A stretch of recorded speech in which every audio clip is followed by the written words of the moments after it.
Broadcasting live from the Business RadioX studios in Atlanta, Georgia, it's time for Coach the Coach Radio. Brought to you by the Business RadioX Ambassador Program, the no-cost business development strategy for coaches who want to spend more time serving local business clients and less time selling them. Go to brxambassador.com to learn more. Now, here's your host.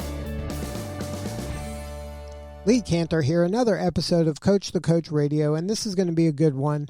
Today we have with us Victoria Lynne Hannu with Heart and Soul CEO. Welcome, Victoria. Hi, Lee. Thanks for having me. I'm excited to be here. Well, I'm excited to learn what you're up to. Tell us a little bit about Heart and Soul CEO. How are you serving folks? Well, Heart and Soul CEO is about helping entrepreneurs, CEOs, and founders really make an impact in the world by bringing purpose into business, by bringing values into the core of the business. So what's your backstory? How'd you get into this line of work? Have you always been a coach? Well, technically, yes, but no, I started out in corporate and I found coaching as I was getting ready to leave and wanted to figure out what the heck I wanted to do, what was my next step. And I got a coach and it was like, oh, this is what I want to do. And then shortly thereafter, I launched my business. And as I was looking at my business plan, I was looking at it and I'm going, okay, I'm supposed to do a business plan because I have a background. I'm a business analyst and that's my background before I became a coach. And looking at all of this, I'm going, how do you incorporate values into the business plan? How does that business plan actually authentically reflect who you are, what you're here to do, and where you want to go? And there was no answer. It was just kind of dry looking at it. And so I was on a journey to figure that out and help other entrepreneurs to do that as well. So now you said your background was as an analyst. Analysts tend to like numbers and spreadsheets, and things are very black and white. When you're dealing with kind of values and mission, it's hard to put that on the spreadsheet. How do you help your folks do that? Well, as a business analyst, and one of the gifts that I have is that I can see the stories in the numbers, because we have a tendency, as an analyst, you can look at things and numbers are numbers. Math is math. Spreadsheets are spreadsheets. Yeah, that's great. But what do they mean, right? It's really, what do they mean? So then how do you help your clients kind of get a better understanding of maybe the numbers that matter rather than just numbers? Because some business people are just kind of collecting numbers, and they kind of lose track of what are the metrics that matter. Right. Well, the thing is you're absolutely correct. There are so many people out there that look at the numbers. Okay, now it's time to take actions. If you want to increase your revenue numbers based on the market, based on what your past is, you have to take these actions.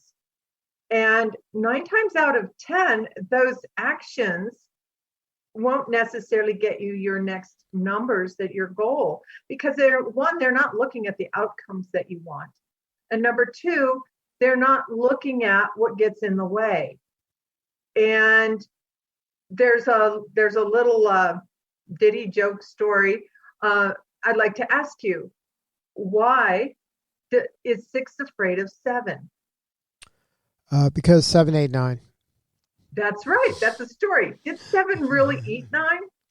Probably not. I don't think so. No. But just the fact that you can give that, just that little one, shows that there's meanings inside of numbers. Because everybody, when they look at numbers, you can look at your P&L and so just say your revenues, you had a top revenue line of $2 million, right? And somebody could look at that and say, wow, that's awesome. Somebody else would look at it and go, that's not enough. that sucks.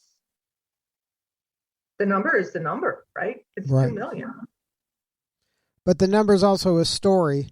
And it's the story you tell yourself or the story they see in the numbers. And I think that a lot of folks have a hard time discerning what are really the numbers that matter most to them. And it might matter most to your banker, it might matter most to your accountant, it might matter most to your neighbor, but what is the number that matters to you in your mission and what you're trying to kind of achieve?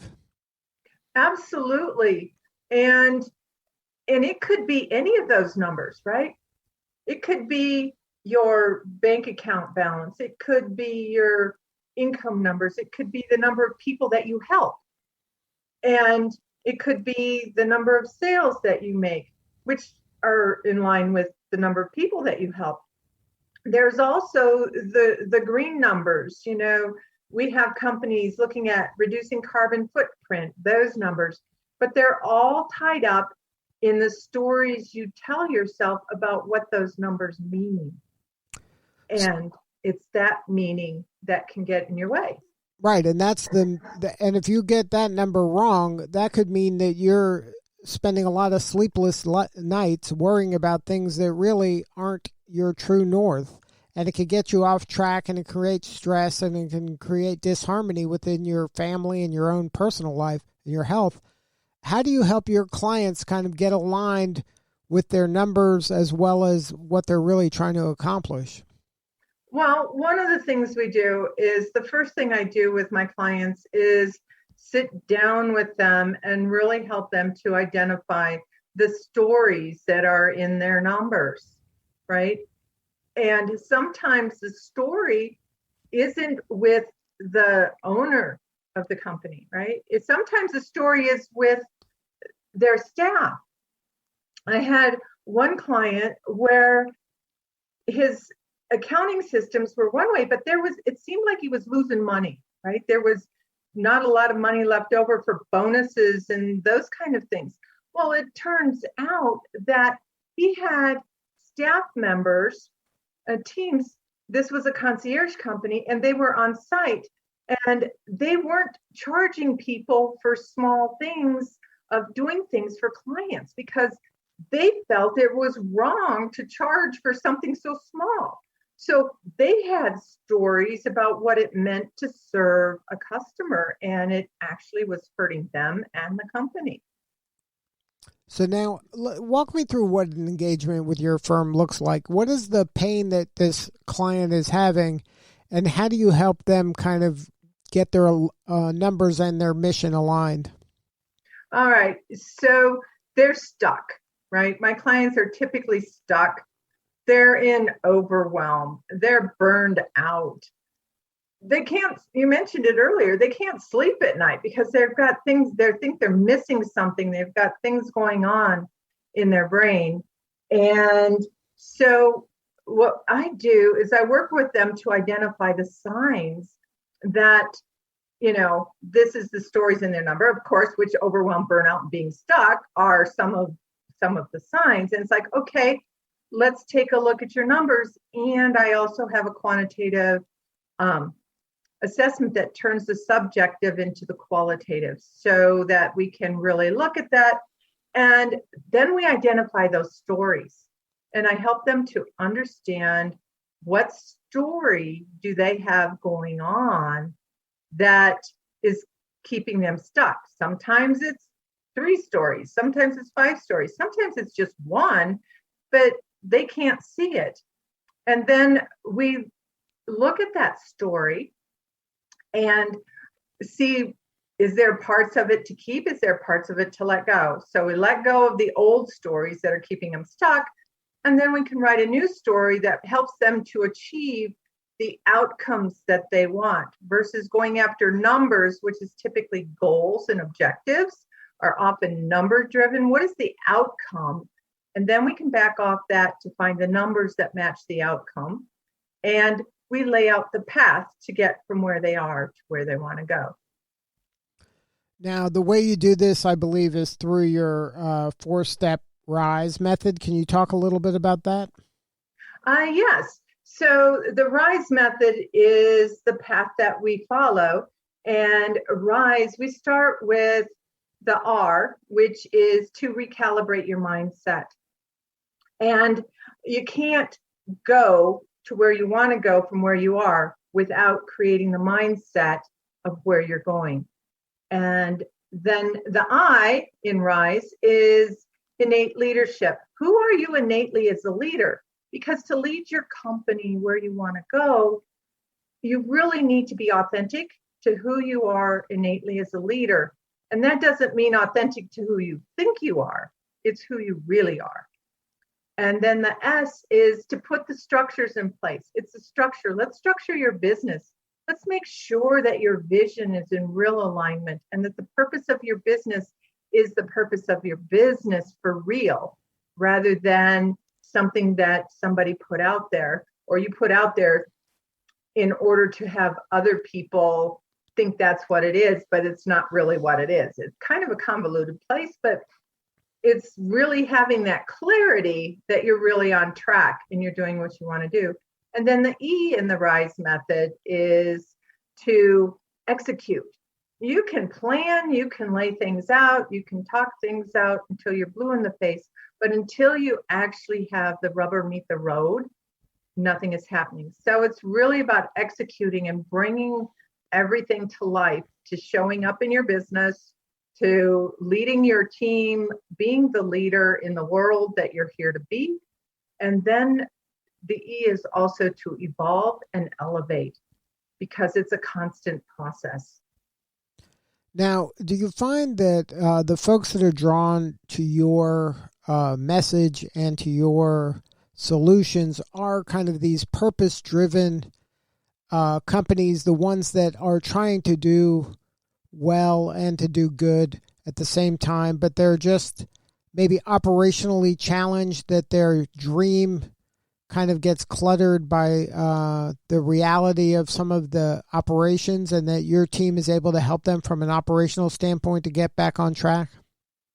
Absolutely.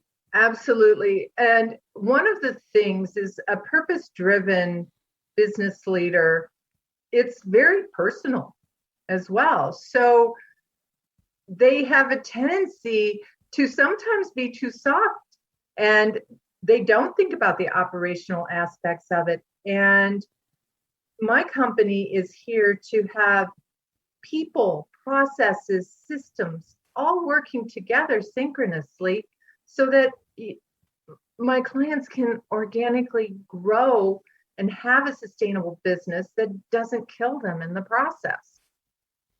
Now, can you share a story about maybe one of your clients, don't name their name, but maybe explain the backstory, what they were struggling with, and how you and your team were able to come in and interject yourself and your services to help them reach new levels? Absolutely. Well, I'll take the simplest story. I have lots of stories. One of my clients was making low 5 figures, right? And she was looking at her numbers based on what she thought she should be doing. And she wanted to make a huge impact in the world. And she was in marketing. And marketing is one of the best ways to really get out there and help your clients get out there.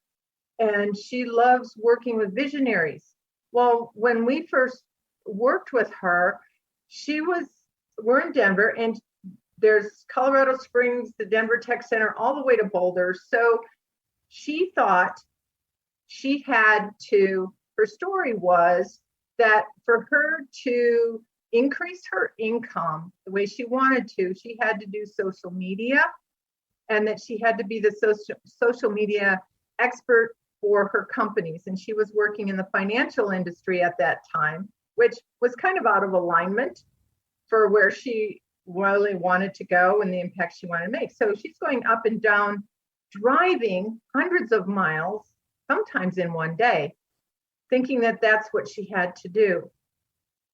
Well, in the process, and looking at her numbers, looking at the stories, looking at what was going on, she had thought, because the market was asking for social media, people, that's what she had to do, regardless of what she was here to do, was to be a leader of leaders. And so we got that turned around, and she's making multiple six figures today, and she takes Fridays off. So it's a dream that can come true if you can get your operations right and get everything in alignment. It absolutely is. You know, your mind, who you are as a leader, what you're here to do, get yourself set up and your structures and your operations put in place to support you. Not here to do everything by yourself. So now you mentioned that she started out as a 5-figure business. Do you have a sweet spot in the size of the firms that you work with? Are they the 5-6-figure businesses, or do you work with enterprise level brands? What is the sweet spot for your clients? The sweet spot for my clients is 6 and 7-figure businesses, is sometimes multiple 7-figure businesses.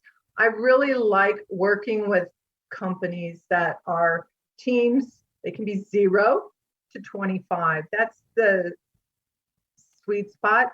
And although some are a little larger, one company, which actually was an organization, a nonprofit, I turned them around, got them all on the same page, and they had 30 employees. So you can really make a big impact no matter really what size the firm is. Exactly. I have this real sweet spot, or this place in my heart for the smaller entrepreneurs. And so I have some things that I do with them. They do more of the work themselves versus me and my team. But when you're at the low 5 figures and you're purpose driven, just know that you can move past that. It doesn't take a whole lot other than really shifting more into who you innately are as a leader. Well, congratulations on all the success, Victoria. If somebody wants to learn more about you, your team, and your firm, is there a website? Yes, that's heartandsoulceo.com. And they can connect with me on LinkedIn as well. And I'm also on Facebook. Well, thank you again for sharing your story. You're doing important work, and we appreciate you. You're welcome. Well, thank you, Lee, for giving me the opportunity and inviting me to be on your show. All right, this is Lee Cantor. We'll see you all next time on Coach the Coach Radio.